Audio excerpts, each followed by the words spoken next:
What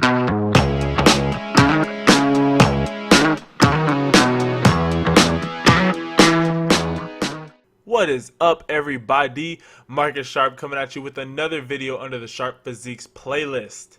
And in this one, I need your help, you guys.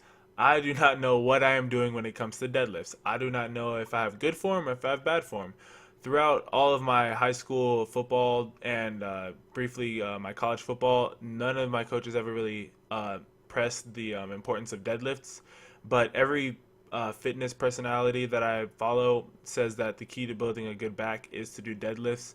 So I thought I might as well start incorporating them because my back is definitely an area that I want to put on more size. So guys, go ahead and just critique it.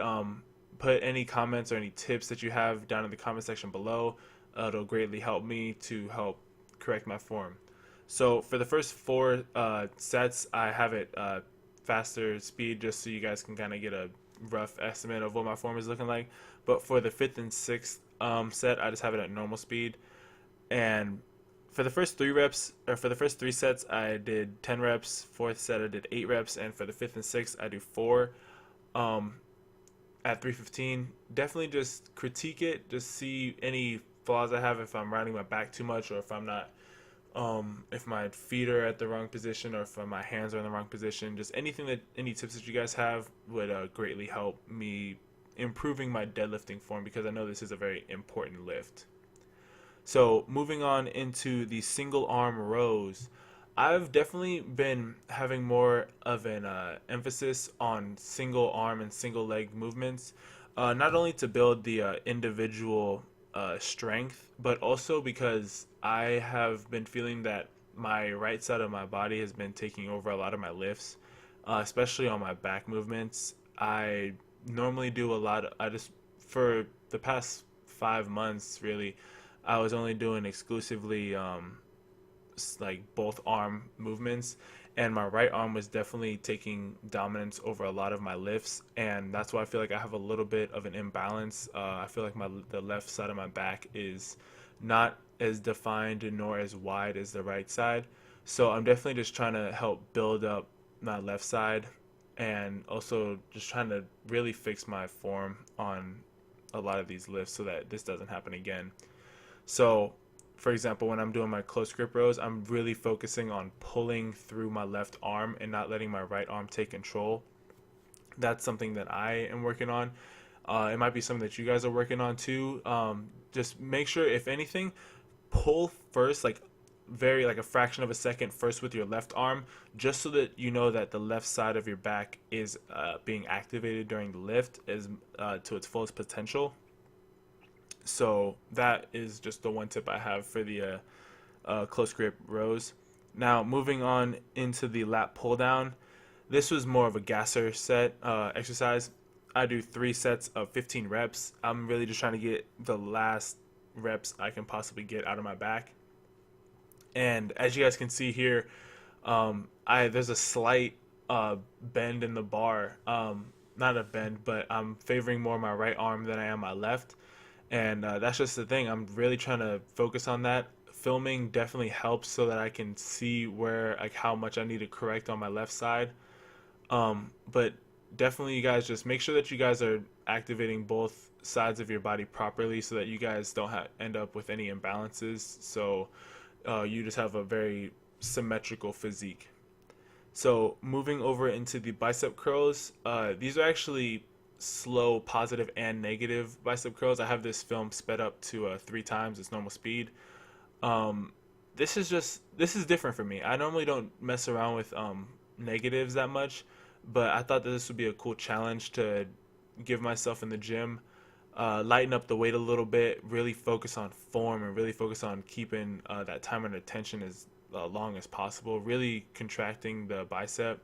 And I definitely felt it. This is definitely a lot harder than it would have been if I was doing, let's say, like 12 or 15 reps with this amount of weight for bicep curls. Just the control that you have to have and the focus that you have to have really makes this exercise great, as a great alternative to your regular bicep curls.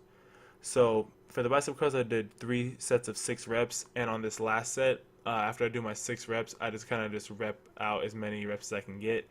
Not really caring about form, just really just trying to just gas out my biceps, really trying to emphasize getting as many reps as I possibly can in. So right here, as you guys can see, I'm actually able to get another 3 reps, I believe, on each arm before I'm just done.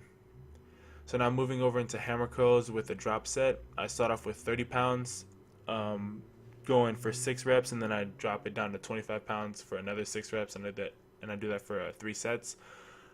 I've really been coming to liking these hammer curls.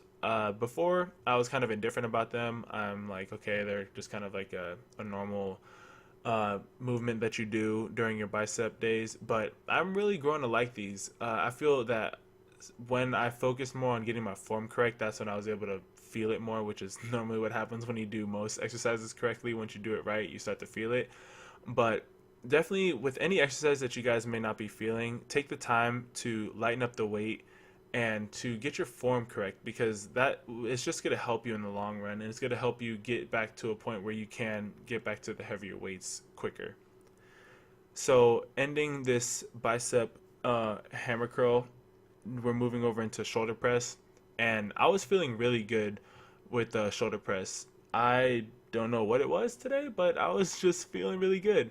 So each set, I moved up by 10 pounds. There's 4 total sets. I started off with 40s and moved over into 50s, both at 10 reps. And normally I'm not even able to get about 8 reps with the 50s, which was kind of crazy. So I moved over into the 60s, and I was able to get 8 reps with the 60s. And I normally don't do a lot of shoulder pressing, so I guess I was just, with all my other lifts, I was able to really build up some strength in my shoulders. And here I'm actually able to hit 60s for 6 reps.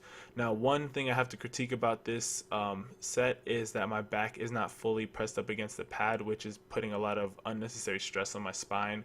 So definitely correct that, guys, if you guys are doing it. So the last exercise that we're doing is a lateral raise, supersetted with a front raise. I do 8 reps for the lateral raises and then 5 reps for the front raises. Definitely just a good exercise for your shoulders, good mass builder, helps you kind of cap those shoulders, get that nice capped look. And I would just say definitely add this exercise into your workouts. But this is wrapping up the workout. If you guys like this video, be sure to leave this video a like. Also comment down below. Also help me with my deadlifting form. Again, I cannot reiterate that enough. I need help with my deadlifting form. Also don't forget to subscribe, and I'll catch you guys in the next video. Deuces. Fight!